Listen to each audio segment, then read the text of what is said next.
Hello everyone, my name is Brendan Moore. That noise you're hearing is my ventilator. And welcome to Twi'lek Tuesday on Page Turners They Were Not, my Star Wars podcast. Today we talk about controversial or hot topics appertaining to Star Wars. Today we're going to tackle a big one. The changes that George Lucas has made over the years to the original Star Wars trilogy.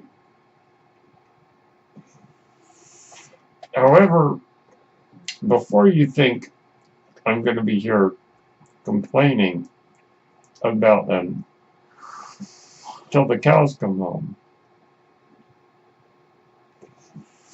let me tell you right up front, I am here today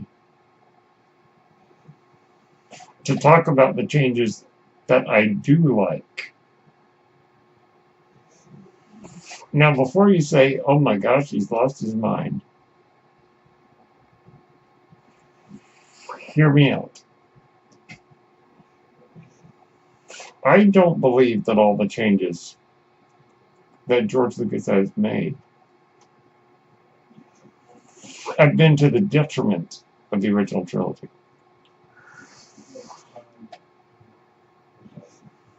Now, as I was thinking this morning about how to address this topic, I came to the conclusion that we cannot, there is no one-size-fits-all rule about changes made to a movie. For instance, I do not believe that the statement, directors should just leave the movie as it is. I don't agree with that. Because then we would never have the extended Lord of the Rings. We would never have director's cuts that improve the movie.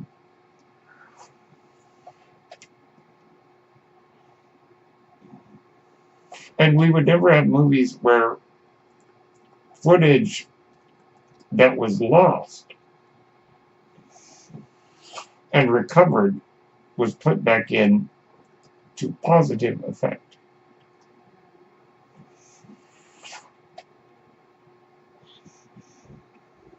Believe it or not, movies like Lawrence of Arabia and Spartacus had to be restored because some footage had been left out, usually when they had to cut it for television,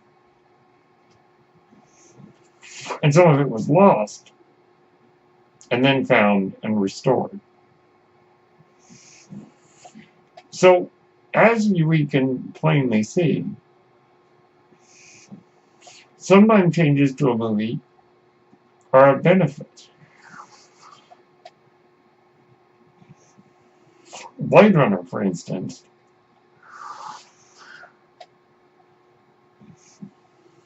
had a horrible, well, at least I think, pretty bad theatrical version, with its awful voiceover by Harrison Ford.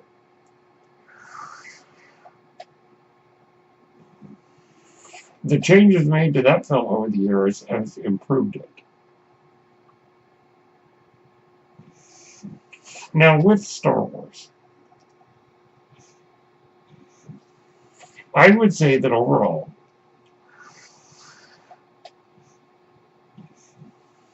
the movies did not need any changes. And that George Lucas's changes have made the films worse. Now, let's talk about the ones I do like.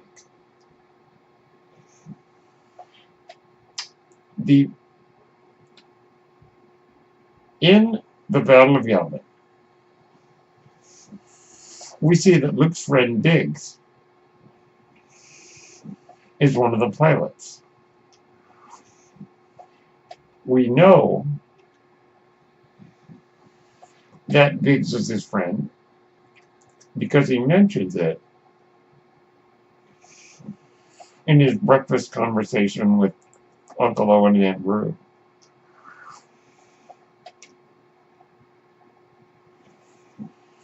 But in the theatrical release,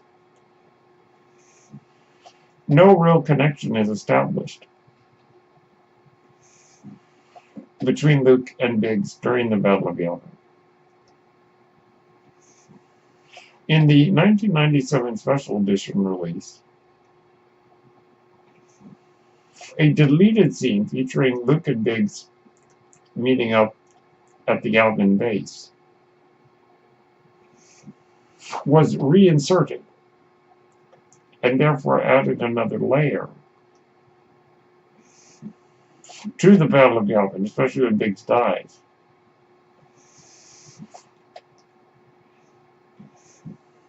This is a deliberate improvement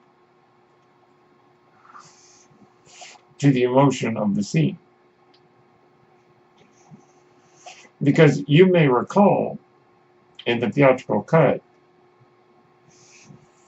that when Biggs dies, some somber music plays. You don't get the emotion of that unless you have that scene.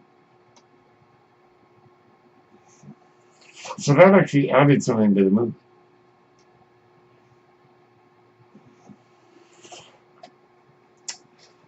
That's one that I can think of. Another one is in The Empire Strikes Back. In the theatrical cut, 1 minute Darth Vader is on Cloud City. And he says, "Bring my ship," or something like that. And the next minute, he's on a Star Destroyer. In the 1997 special edition, they filmed a completely brand new scene of Darth Vader boarding a shuttle and getting on his starship, on his Super Star Destroyer.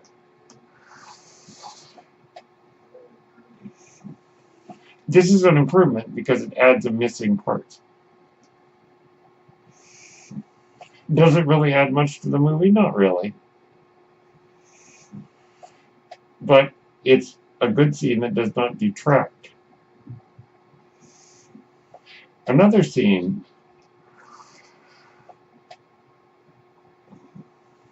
in Empire Strikes Back is with the Wampa. The Wampa suit in the original cut looked horrible.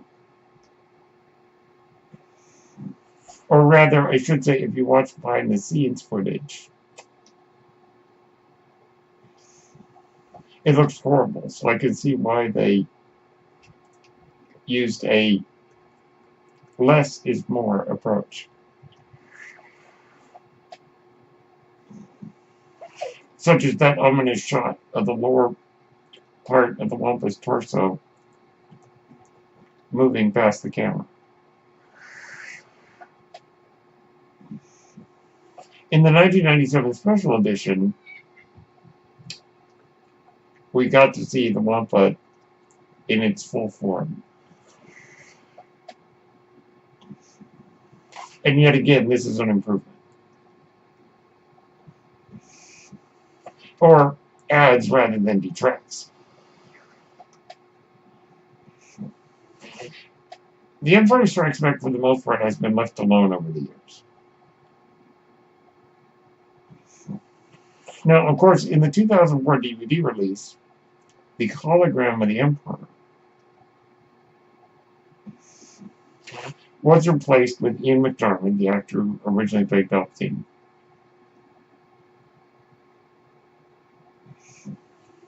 Speaking to Lord Vader. Though the dialogue is different, I don't think it really changes the scene.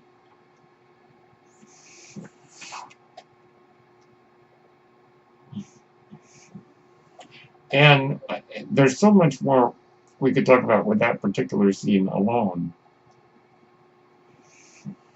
Other than to say, I used to think it was a problem, but now I think it really isn't. Other than just the one part that stands out to me is that it would seem in that scene that George Lucas was intending for that to be the moment where Vader learns Luke is his son. Because the dialogue was changed to suggest that. But Vader is already looking for Skywalker. And he obviously knows he's his son. I do think, however, since we don't really know the mind of the creator in that scene, that perhaps Vader is lying to the Emperor when he says, how is that possible? But regardless, it doesn't change it that much. And then Return of the Jedi, unfortunately, I do not think anything was added in Return of the Jedi that actually improved the movie. The movies have been modified many times over the years. Now, I'm not going to sit here and preach to you that, oh, they should never modify the Star Wars movies. Because obviously, as I pointed out, I believe that some of the changes add to the movie. For the most part, I wish it had been left alone. Now that Disney has bought Fox, and Fox owned the distribution rights to the original trilogy, it begs the question, will Disney ever release the unaltered original trilogy with a proper digital remastering? Which the unaltered versions that I own were not given a digital remastering. That is their only drawback. I don't know whether or not we'll ever get the unaltered originals. It is possible that George Lucas, when he sold Lucasfilm to Disney, it is possible he stipulated that no one is allowed to fiddle with the changes he made. Only time will tell. But I do believe that some of the changes have added rather than detracted from the original trilogy. They're not many, but I thought I would share some of them with you today. My name is Brennan Marr. At Noise Ear is my ventilator. And thank you for tuning in to Twilight Tuesday. On Page Turners They Were Not, my Star Wars podcast. May the Force be with you.